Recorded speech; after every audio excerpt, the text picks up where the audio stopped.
Shalom, shalom, bien-aimés dans le Seigneur, que la paix et la grâce du Seigneur soient avec vous encore aujourd'hui. Amen. Notre Dieu est merveilleux. Alléluia. Bien-aimés dans le Seigneur, la famille est une institution de Dieu. Nous devons prendre soin de notre famille, quel que soit le rang qu'on occupe dans la société. Amen. La famille est très importante. Ne négligeons pas la famille. Ne négligeons aucun membre de la famille. Ne néglige pas ton époux, ne néglige pas ton épouse, ne néglige pas tes enfants. La famille est importante. Avant de faire quoi que ce soit, avant de sortir de chez toi, rassure-toi que tu as laissé la paix dans ta maison. Rassure-toi que tout est OK dans ta maison pour que lorsque tu rentres, tu n'as pas de réflexion de la part de l'un ou de l'autre. Amen. Nous allons à la lumière de la parole de Dieu dans le livre de 1 Timothée, chapitre 5, au verset 8. La parole de Dieu dit ceci. Si quelqu'un n'a pas soin des siens, et principalement ceux de sa famille, il a renié la foi et il est pire qu'un infidèle. Écoutez, je relis. Si quelqu'un n'a pas soin des siens, et principalement ceux de sa famille, il a renié la foi et il est pire qu'un infidèle. Bien-aimés dans le Seigneur, je voudrais m'adresser à nous femmes servantes de Dieu.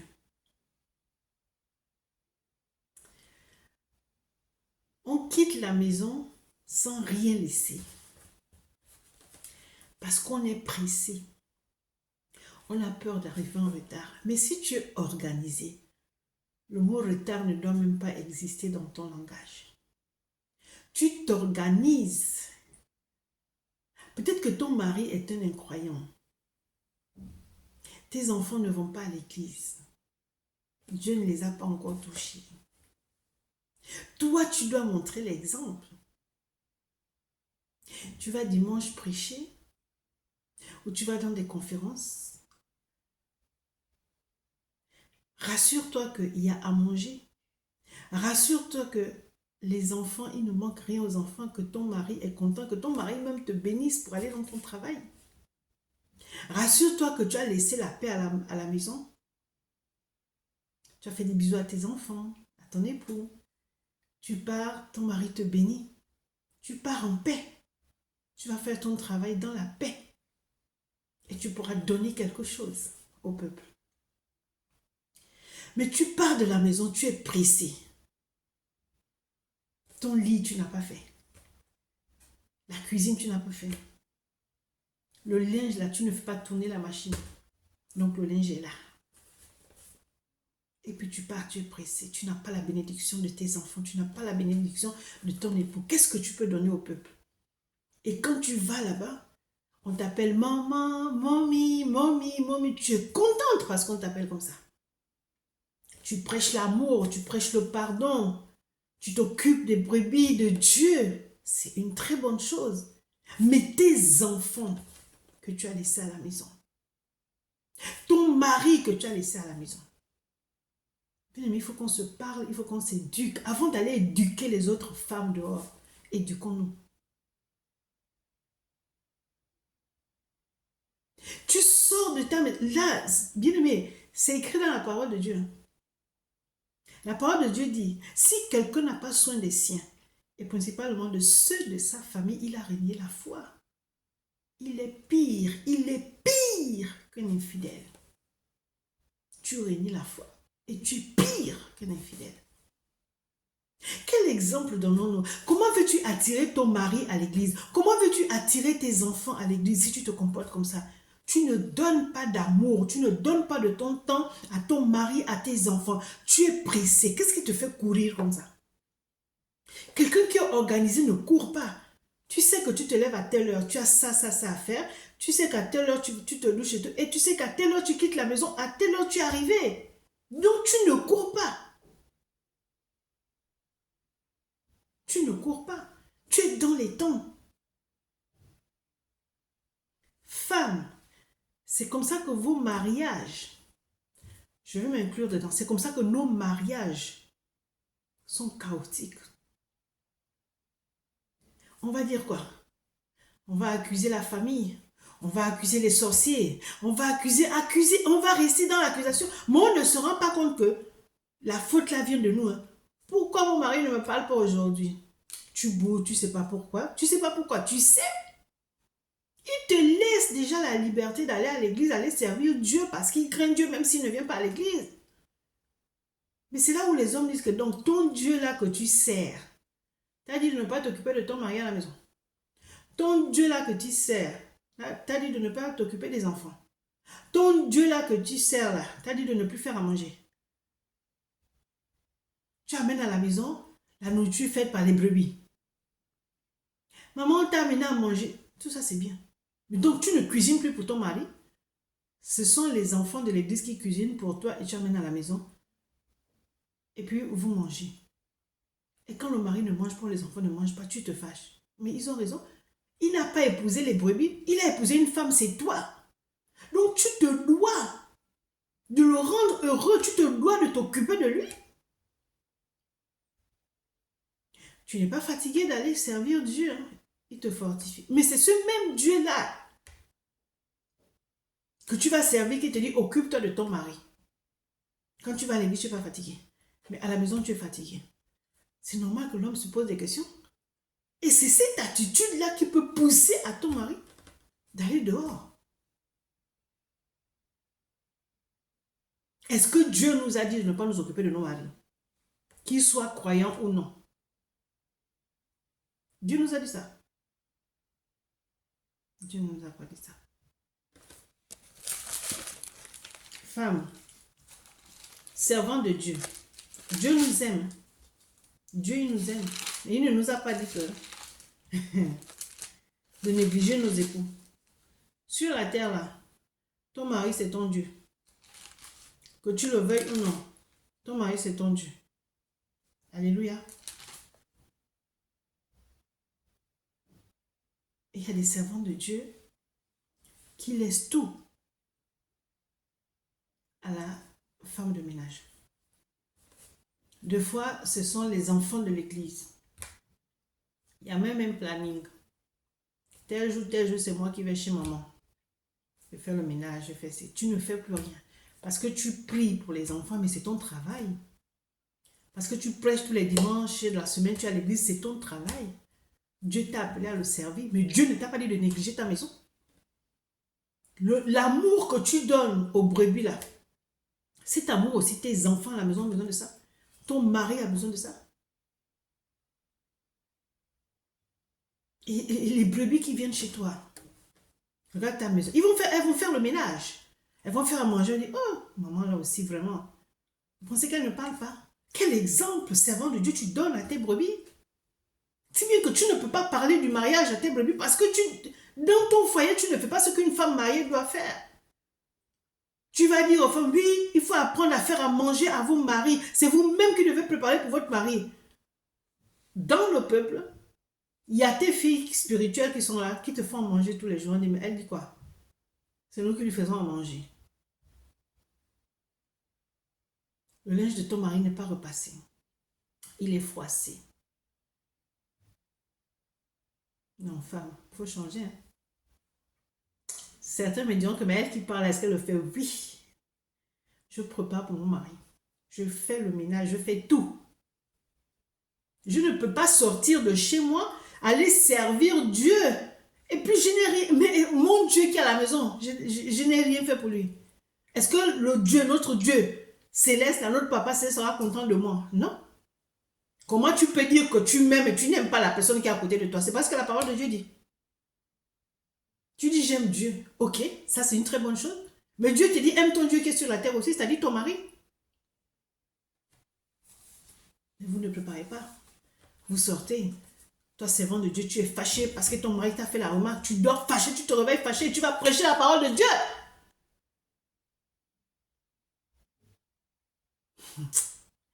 Ah, femme, Dieu nous aime, mais nous nous comportons vraiment d'une manière qui ne lui plaît pas.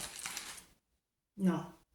Et quand on va s'exhorter, on va te dire, mais tu te prends pour qui? Pour parler comme ça. Non, mais je parle comme ça parce que il y a des hommes qui parlent. Il y a des hommes qui viennent rencontrer des servants de Dieu et disent que, mais donc, quand vous servez votre Dieu là, vous ne devez plus vous occuper de la maison. Qu'est-ce que tu peux répondre à ces hommes-là? La honte. Tu l'as mené, tu l'as... Ben non, elle me dit comment non? Puisque moi, ma femme, elle fait rien à la maison. Elle est toujours dans ses conférences. Elle est toujours dans ses veillées de prière. Et puis, bon, on se débrouille, les enfants et moi. Qu'est-ce que tu peux répondre à un homme comme ça? C'est-à-dire qu'il est dépassé. Il est dépassé. Tu as la grâce que ton mari te laisse aller prêcher, aller à l'église. La moindre des choses, bon sang, sois reconnaissante envers Dieu qui t'a donné un mari comme ça, et sois reconnaissante envers ton mari qui te laisse. Il y a des hommes qui ne laissent pas leur femme aller dans les veillées de prière. Vous savez, une fois, je suis allée dans une conférence. Et mon mari m'avait accompagné le dernier jour. Alléluia. Et il y a une servante de Dieu qui a dit, ah, merci papa. Vraiment, merci beaucoup. Hein. Mon mari était étonné que, mais servante de Dieu, pourquoi vous me dites merci? Il me dit, parce que vous avez laissé notre soeur venir parler, venir prêcher et tout. Il a dit, mais c'est la moindre des choses. C'est le travail de Dieu. Je vais me mettre entre Dieu et ma femme. Jamais. Et là, la servante de Dieu lui dit, ah, papa, si je te dis ça, c'est parce que il y a des hommes de Dieu qui n'acceptent même pas que leur femme là, parte dans les veillées de prière, si ce n'est pas fait à l'église, parte dans les conférences des femmes, si ce n'est pas fait à l'église même. Que mon mari était étonné, quoi. Bon, voilà. Maintenant, toi, ton mari te laisse aller servir ton Dieu. Tu es incapable de faire le ménage, tu es incapable de faire manger, incapable de repasser les habits de ton mari. Femme, dans les conférences où nous allons là, c'est pas seulement pour aller montrer nos belles robes et tout, hein, mais c'est pour parler aussi de tout ça. On ne fait pas une conférence pour une conférence, on ne crée pas un groupe juste, on est là, c'est ma prier, prier, prier, prier, prier, prier. Est-ce que c'est interdit de prier? Non, il ne faut pas déformer mes propos. Mais finir la prière là, quel conseil on a donné? Quel est le thème même? On vient seulement pour prier, pour prier, pour prier, pour prier. Oui, peut-être aujourd'hui c'est une veille de prière, on va seulement prier, oui. Mais tout le temps que la prière, tout le temps que la prière, on ne s'éduque pas. Comment veux-tu être loué aux portes quand tu te comportes comme ça?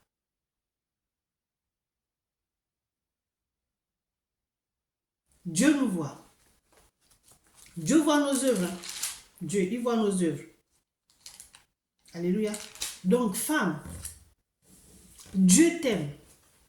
Dieu t'a donné une responsabilité. Tu t'es marié, il t'a fait grâce d'avoir un mari. Il t'a fait grâce d'avoir des enfants. Aime ton mari. Aime tes enfants. C'est pas toujours rose dans un foyer. Je vois des femmes. Ah, de mon mariage, c'est ah, c'est l'homme que Dieu m'a donné. Comme s'il y avait. Il faut parler de toutes les circonstances, tous les cas. C'est pas tous les jours que c'est rose. Il y a des moments où voilà, vous parlez mal, vous tapez sur la table et tout. Bon, ce sont des choses qui arrivent. Et puis après, vous faites la paix. Mais tant, servant de Dieu, tu vas dormir en colère. Non, tu peux pas dormir en colère. Tu vas dormir en colère. Tu ne sais pas si Dieu va te prendre là aussi. Et puis, même si c'est toi qui as raison, mais c'est toi qui dois calmer les choses. C'est toi qui connais Dieu, ton mari ne connaît pas Dieu. Donc, tu dois faire la paix avant d'aller dormir. Et puis, tu vas sortir comme ça, tu n'as pas fait la paix. Dieu te fait grâce, tu te lèves le matin. Tu sors de la maison. Mais il n'y a rien de plus beau hein, que lorsque tu vas travailler pour Dieu, ton mari, chrétien ou pas chrétien, il te bénit. Tu as la bénédiction de ton mari. Tu es bien. Tu pars en paix. Tu as laissé la paix chez toi. Tu sers bien le Seigneur. Le Seigneur est content de toi. Mais ce n'est pas parce que tu es servant de Dieu que tu vas piétiner ton mari. Quand tu rentres à la maison là, au seuil de la porte là. Tu laisses que ton casque de servante de Dieu, hein? Tu laisses ça là. Maintenant, tu rentres dans ta maison en tant qu'épouse et en tant que mère. Alléluia. Femme, faisons attention. Nous aurons des comptes à rendre à Dieu. Dieu va te dire, je ne t'ai jamais dit de négliger ta maison. Je ne t'ai jamais dit de négliger ton époux et tes enfants. Jamais. C'est bien beau de s'occuper des enfants du dehors. Mais ce que je t'ai donné dans ta maison, tu en as fait quoi? Tu en as fait quoi? Tu les as négligés. Tu laisses ton mari aller faire la cuisine. Est-ce que c'est mauvais que le mari fasse la cuisine? Non. Mais il faut que ça vienne de lui-même. Il dit, chérie, aujourd'hui, je vais te faire à manger. Mais s'il se retrouve à la cuisine parce que toi, tu n'es pas malade, tu n'es pas fatigué, tu as délibérément dit que je ne prépare pas. Est-ce que la cuisine, c'est seulement pour moi? Hey! Femme, ta beauté ne doit pas te tromper. Oh. Ton éloquence ne doit pas te tromper.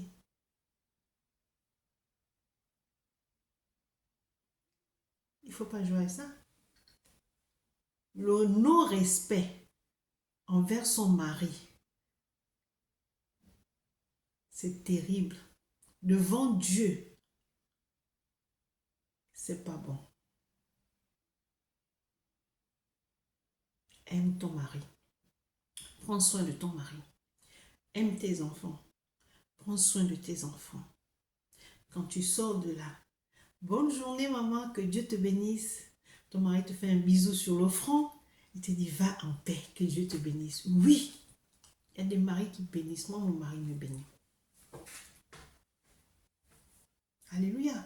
Donc, bien aimé dans le Seigneur, tu es l'homme. L'homme, il est notre Dieu sur la terre. Il est le chef de la famille.